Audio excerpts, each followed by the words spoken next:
making Thursday, things we're making Thursday, yeah. Things we're making Thursday, things we're making Thursday, things we're making Thursday, yeah.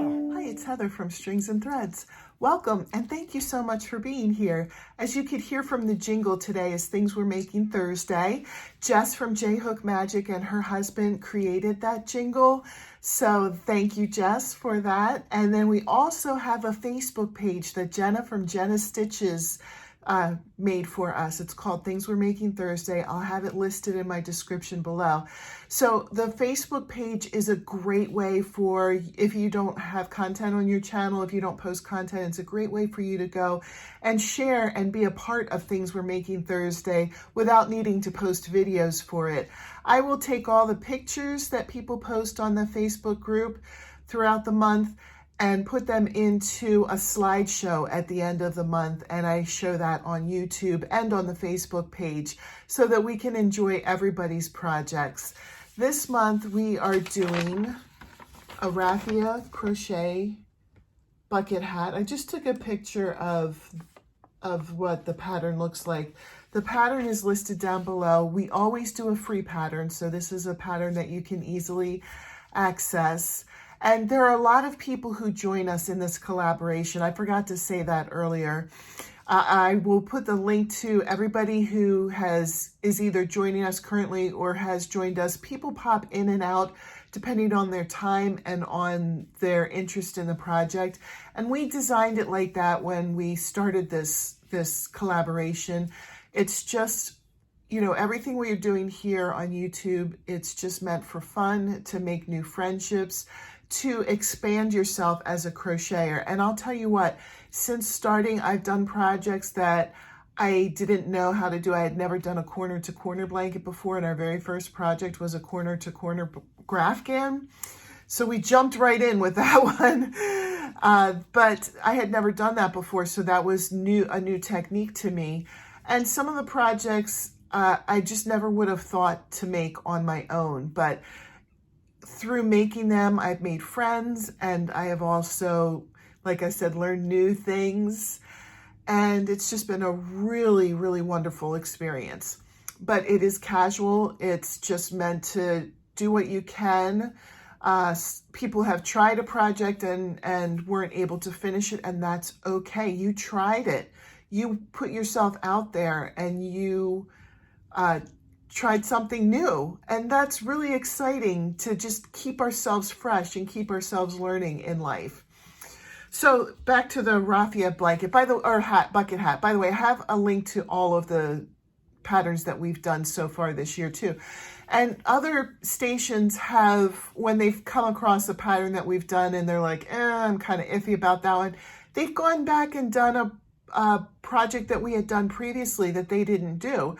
And I think that's great too. That's perfectly fine to do that. If next month we announce what the next pattern is and you're like, oh, I don't know, but I never did It's a Hoot owl basket. I always wanted to try that. Go back and do that. You can show that throughout the month.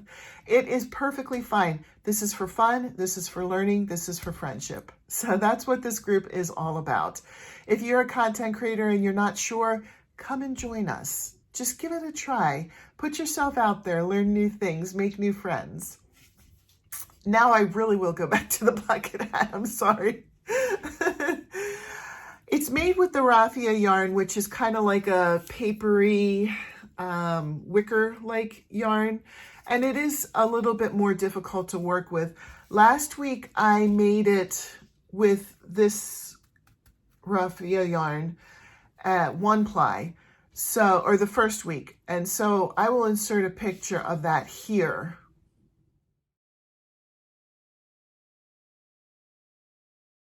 As you can see, the hat was very flimsy and I just didn't feel right in it. I felt like Little Miss Muffet. I don't know if you know that nursery rhyme, but she had on like one of those hats with a real ruffly brim, like one of those old-fashioned hats.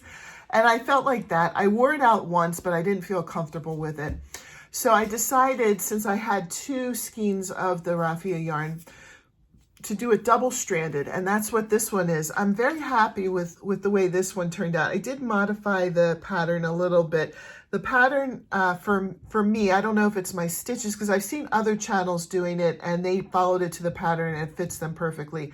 My head might be a little on the larger side, but it is not like overly morbidly huge, you know. But the pattern is way small on me, so I've had to add extra rows. And I didn't do as much of a flare just because I was really worried about the ruffles that I got last time. So this bucket hat doesn't have much flare to it, but it is very thick. I did not block it. I blocked the first one. And before I blocked the first one, the brim was stiff. And then when I blocked it, it just kind of did its own thing. So I was really sorry that I blocked it. So I made sure not to block this one. But I wore this Tuesday to my kids' swim meet, and it kept the sun off of me. It did exactly what I would want a bucket hat to do, and it breathed a little bit more. The swim meet was miserably hot.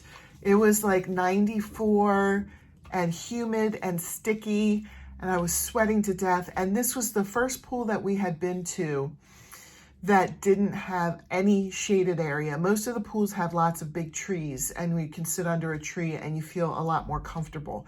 But this was sun beating down on you. I mean, like my shirt was dripping in sweat when I was done. I felt disgusting. So luckily I was not sunburned. I did put sunblock on. I have to, because my skin just doesn't like the sun. But even so, I still tend to get red even if I have sunblock on, even if it's like the highs. I think we have SPF 70 is what we have, because my whole family, we just have this fair skin, and I had melanoma on my arm because I can't handle the sun. But it kept the sun off my face and neck, so I was okay. I didn't get red at all. And my body was for the most part covered. I had, you know, not long sleeves, but I had sleeves that covered most of my arm, and I was trying to be careful not to, you know, to move around and try to move. Like I went to the bathroom a few times, even when I didn't have to, just to get the sun off of me. Anyway, I'm sorry, that was probably more information than you needed to know. But the 2-ply, it's very, very, very thick, but it still breathes a little bit. I had to take the first hat apart in order to have enough of this to do this hat. So I don't have enough of either of these to do a hat with them by themselves. So I was thinking for next week, I would maybe try a striped hat. Maybe I would do like 4 rows of this, 4 rows of this, 4 rows of this, you know, all the way down. We'll see. I'm going to play around with it and see what I can do. But I do want another one of these hats, and maybe one that's a little bit thinner, and I'm definitely not going to block it, and I'm not going to put as much flare in. I might put a little more flare than this, but I'm not going to put as much flare as the pattern calls for in my next hat. So that one should breathe a little bit more than this. Not that this is like not breathable, but it is thick. And then I'm hoping to have a surprise for the very last week. I'm not going to say it ahead of time just in case it doesn't work out, but it's not going to be cotton or acrylic or anything like that. It's a different kind of surprise. So we'll see. I hope that works out for us. But anyway, I think I mentioned everything I needed to. I hope everybody has a great day, and I'll see you in my next video. Bye.